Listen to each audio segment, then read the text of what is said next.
जय हिंद। आप सभी का युवराज क्लासेस में हार्दिक अभिनंदन है।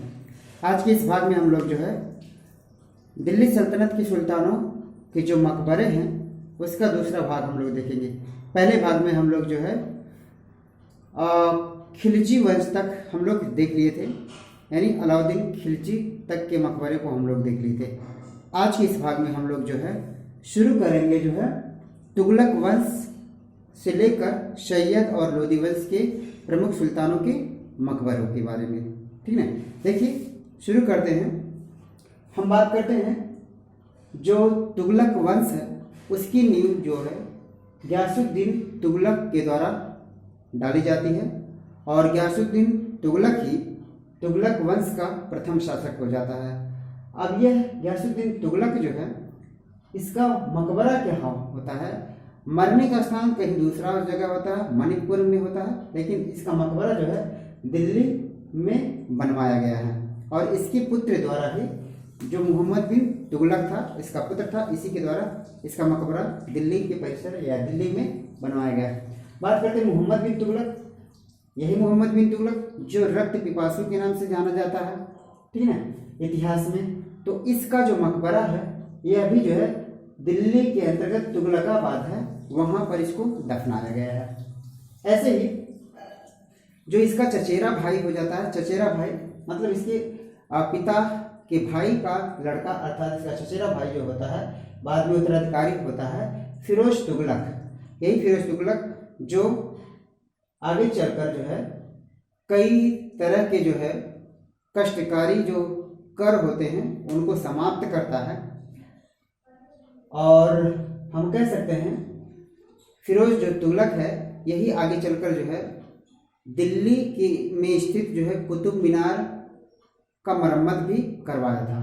तो इसका जो है अगर देखा जाए मकबरा जो है तो हौज खास परिसर दिल्ली में आता है, यानी दिल्ली में एक जगह है हौज खास परिसर, स्पेशली इसी के अंतर्गत आता है, वहां पर फिरोज तुगलक का मकबरा जो है बनवाया गया है।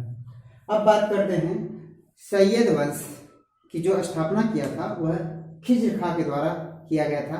तो यानी खिज्र खां जो है सैयद वंश का प्रथम सुल्तान बन जाता है। तो इसका अगर जो मकबरा की बात करते हैं तो यह हरियाणा के अंतर्गत एक सोनीपत जगह है, वहां पर इसका मकबरा बनवाया गया है खिज्र खां का।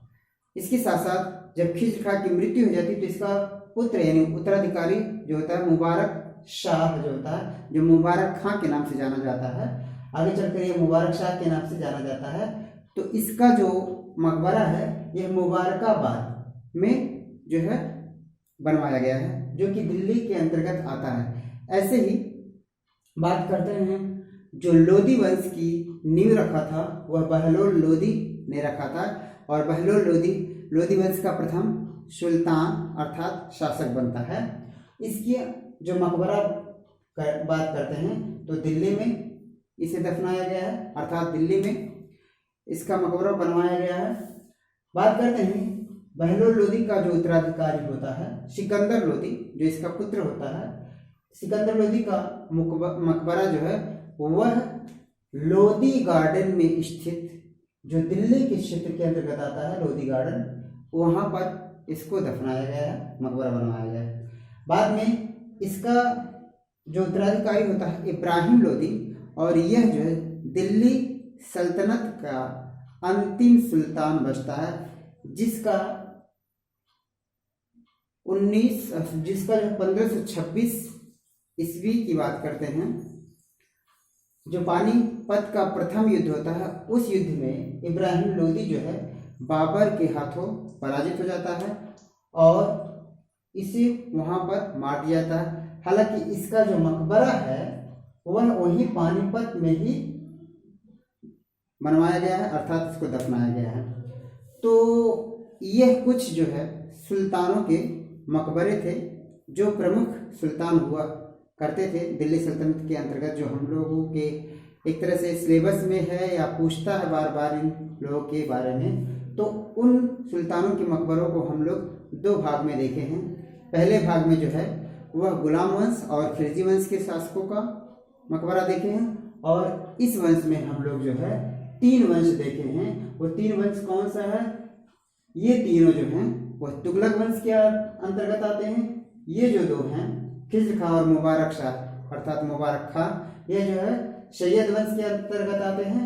और लास्ट के जो तीन हैं यानी बहलोल लोदी, सिकंदर लोदी और इब्राहिम लोदी, ये लोदी वंश के अंतर्गत आते हैं। तो ये कुल मिला के जो है सुल्तानों के जो मकबरे थे जहाँ से प्रश्न बन सकते हैं, इसके बारे में हम लोग डिस्कस कर लिए हैं। तो उम्मीद करते हैं ये हम सभी के लिए जो है एक बूस्टर का काम करेगा। तो आज के लिए बस इतना ही, तब तक के लिए जय हिंद, जय भारत।